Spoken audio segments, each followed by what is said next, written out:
Ya, bismillahirrahmanirrahim. Assalamualaikum warahmatullahi wabarakatuh. Ya, apa kabar anak-anak Bapak, siswa-siswi kelas 10? Baik ya, Alhamdulillah.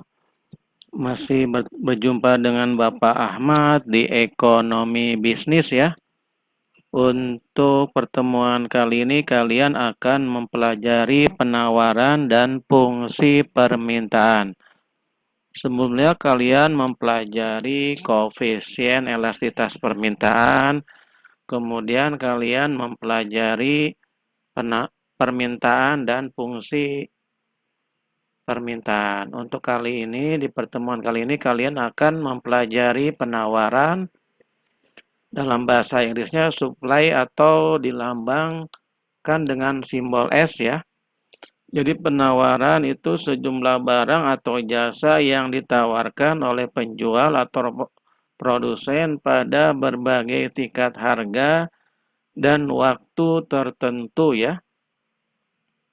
Jadi untuk penawaran adalah barang atau jasa yang ditawarkan. Untuk sebelumnya permintaan yang kalian pelajari di video sebelumnya adalah suatu barang atau jasa yang dimintakan ya untuk permintaan. Baik, untuk hukum penawaran atau law of supply ini, jadi bahwa hubungan antara harga barang atau jasa dan jumlah yang ditawarkan positif. Hal ini berarti apabila harga naik, maka jumlah yang ditawarkan juga naik ya. Jadi harga naik, maka jumlah ditawarkan juga naik. Ini kebalikan dengan hukum permintaan ya atau law of demand-nya. Apabila sebelumnya kalian mempelajari law of demand itu apabila harga naik maka jumlah yang ditawarkan turun ya. Jadi untuk penawar ini kebalikan dari hukum permintaan. Kemudian demikian pula sebaliknya apabila harga turun maka jumlah yang ditawarkan tersebut akan mengalami penurunan ya. Jadi ini kebalikan dari hukum permintaan. Jadi untuk hukum penawaran atau law of supply-nya apabila jumlah yang ditawarkan maka akan mengalami penurunan. Apabila harganya turun maka jumlah yang ditawarkan akan mengalami penurunan dengan syarat ceteris paribus ya, yaitu faktor-faktor lain yang dianggap konstan. Ini untuk law of supply-nya contohnya ketika panen raya ya. Jadi apabila petani sedang panen padi maka harga padi itu akan jatuh ya. Jadi harga barang yang dipanen tersebut akan jatuh. Ini berlaku untuk law of supply-nya atau hukum penawaran. Kemudian untuk rumus dasar fungsi permintaan ini QS ya. Jadi untuk fungsi penawaran lambangnya QS. Untuk sebelumnya untuk fungsi permintaan QD ya. Jadi untuk penawaran ini mohon maaf ini penawaran ya.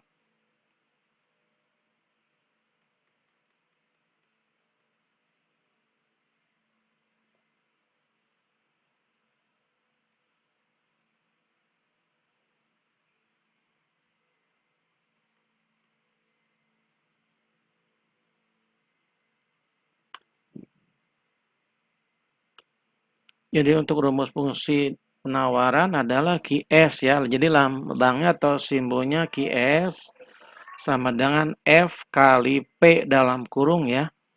Di mana QS adalah jumlah barang atau jasa yang ditawarkan.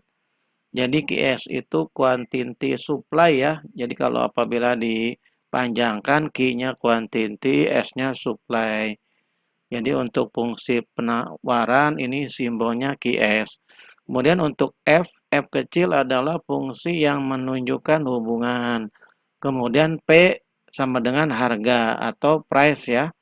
P itu price atau harga. Kemudian QS sama dengan min A plus BP. di mana QS adalah jumlah barang atau jasa yang ditawarkan, kemudian A-nya sama dengan konstanta, B-nya koefisien, P-nya sama dengan harga. Jadi untuk rumus dasar fungsi penawaran ini hampir sama dengan fungsi permintaan ya untuk rumus dasarnya. Jadi yang membedakan adalah pada saat min A-nya ya. Jadi untuk permintaan tidak min ya, plus. Jadi untuk penawaran min A ya, atau minus A. Kemudian yang kita akan pelajari adalah rumus fungsi penawaran apabila ada dua variabel harga dan jumlah barang. Ini sama seperti fungsi permintaan ya untuk rumusnya. P min P1 per P2 min P1 sama dengan Q min Q1 per Q2 min Q1. P sama dengan harga ya. P itu ingat ya, price. Jadi kata kuncinya untuk P itu price atau harga. Kemudian Q-nya itu quantity atau jumlah barang. Kemudian P1 adalah harga pertama, P2 harga kedua, Q1 adalah jumlah barang pertama, Q2 adalah jumlah barang kedua. Jadi kata kuncinya P itu price atau harga, kemudian Q itu quantity jumlah barang. Jadi untuk P atau price harga biasanya rupiah, untuk Q atau quantity atau jumlah barang biasanya kilogram. Ya, paham ya anak-anak? Kemudian contoh soal ini Bapak mengutip di halaman 62 ya. Namun di buku paket kalian untuk contoh soalnya ini kurang benar ya atau keliru ya di finalnya. Jadi apabila kalian melihat buku paket kalian di halaman 62 untuk fungsi penawaran, maka kalian akan bingung ya, jadi finalnya salah. Jadi Bapak harapkan kalian menonton video Bapak sampai selesai ya. Baik, untuk contoh soal, Mira adalah seorang pedagang ikan. Ia menawarkan 7 kg ikan kepada konsumen. Jadi untuk contoh soal penawaran ini Q-nya di depan ya. Jadi berkebalikan dengan fungsi permintaan yang sebelumnya di video Bapak. Jadi untuk contoh soal fungsi permintaan, untuk price-nya di depan, quantity-nya di belakang. Dan untuk fungsi penawaran, ini kebalikan dari fungsi permintaan. Jadi soalnya quantity atau nilai Q-nya di depan ya. Kalian bisa lihat 7 kg berarti ini jumlah atau quantity. Jadi jumlah biasanya memakai kilogram. Ya, paham ya anak-anak? Kemudian 7 kg ikan kepada konsumen seharga 50.000 ya. 50.000, mohon maaf. Kemudian jika konsumen hanya membeli 6 kg, maka harga yang ditawarkan sebesar 40.000. Hitunglah fungsi penawaran ikan tersebut dan buktikan dengan hukum penawaran atau law of supply. Diketahui ditanyakan QS ya, fungsi penawaran. Jadi QS itu simbol dari fungsi penawaran. Sebelumnya untuk fungsi permintaan QD. Jadi untuk fungsi penawaran QS. Kalian ingat ya. Jadi S-nya tuh supply berarti penawaran. Untuk fungsi permintaan QD. D-nya demand atau permintaan ya. Paham ya? Kemudian diketahui Q1 7 kilo ya. Q1 jumlah pertama Q1. Kemudian P1 itu 50.000 ya. Jadi Q1 mengikuti P1. Ini kebalikan dari fungsi permintaan ya. Apabila fungsi permintaan yang diketahui nilai P-nya 1 dulu baru Q-nya 1. Q-nya setelah itu Q-nya 1 ya. Namun untuk fungsi penawaran yang diketahui awalnya adalah nilai Q1 ya. Jadi nilai Q1 sama dengan 7 kilo, kemudian P1 harga pertama 50.000. Jadi seperti fungsi permintaan sebelumnya ya di video Bapak. Jadi untuk 3 digit terakhir kita hilangkan ya. Jadi nilai P1-nya bukan 50.000 tetapi 50 aja ya. Kemudian Q2-nya jumlah kedua 6 kilo, kemudian P2-nya 40.000. Kita sepakat jadi untuk 40.000 jadi hanya 40 saja karena kita samakan persepsi, jadi 3 digit terakhirnya kita hilangkan. Kemudian kita masukkan rumus ya, P min P1 per P2 min P1 sama dengan Q min Q1 per Q2 min Q1. Kita masukkan nilai P1, P2, dan P1 ya. P min 50, ini min sesuai dengan rumus ya. P minus 50, P1-nya 50, sedang ada yang diketahui di soal, kemudian P2-nya 40, kemudian P1-nya 50. Sama dengan Q min 7, 7 dari Q1, kemudian 6, 6 dari Q2 dikurangi Q1.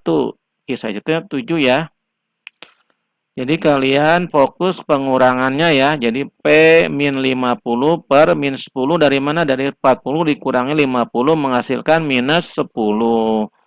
Sama dengan Q min 7 per 6 kurangi min 7 adalah minus 1. Kita kalikan silang ya, sama seperti fungsi permintaan ya. Apabila kalian mengikuti dari awal pembelajaran Bapak ini di video dari awal, kalian tidak akan kesulitan ya. Jadi dari kiri bawah bertemu dengan kanan atas, kemudian dari kanan bawah bertemu dengan kiri atas ya. Jadi min 10 bertemu dengan Q min 7, kemudian min 1 bertemu dengan P min 50. Kalikan, jadi kalian kalikan saja min 10 kali Q min 10 Q min 10 dikali min 7 plus 70 ya. Min kali min plus sama dengan min 1 dikali P min 1P, kemudian min dikali min 50 plus 50. Min kali min plus ya. Kemudian min 10 Q sama dengan min 1P plus 50. Ini tetap ya, karena di ruas kanan. Kemudian min 70. Kenapa berubah min? Karena dia dari ruas kiri berpindah dari ruas kanan. Ini apabila kalian menonton dari awal, jadi pembelajaran video Bapak tidak akan bingung ya. Untuk perpindahan dari ruas kiri ke ruas kanan. Jadi untuk apabila ruas kiri dari plus berpindah menjadi berpindah ke sebelah kanan menjadi minus ya. Paham ya anak-anak? Kemudian min 10 Q sama dengan min 1P min 20. Min 20 dari mana? Dari plus 50 min 70. Plus ketemu min ya, karena 70 nilainya lebih besar dari 50, tapi tandanya minus ya. Jadi kalian 50 nih punya modal 50, kalian dikurangi 70 modal kalian, berarti kalian minus 20 ya. Paham ya anak-anak? Sampai sini? Jadi apabila min 50 ketemu min 70 berarti hasilnya minus 20 ya. Ya, kita lanjut. Q sama dengan min 1P min 20 tetap per min 10 tetap ya. Karena dari atas ke bawah tetap tidak ada perubahan minus plusnya ya. Jadi min 1P min 20 per 10. Jadi Q-nya sama dengan 0,1P plus 2 ya. 0,1P dari mana? Min 1P dibagi min 10. Min dibagi min adalah plus ya. Jadi min 1P dibagi min 10 jadi plus 0,1P. Min 20 dibagi min 10 plus 2. Jadi untuk memudahkan kalian pembuktian hukum penawarannya Bapak balik ya. Jadi nilai fungsi penawarannya adalah QS sama dengan 2 plus 0,1P. Jadi fungsi penaruhan ikan sama dengan QS sama dengan 2 plus 0,1P ya. Paham sampai sini anak-anak? Jadi ini hanya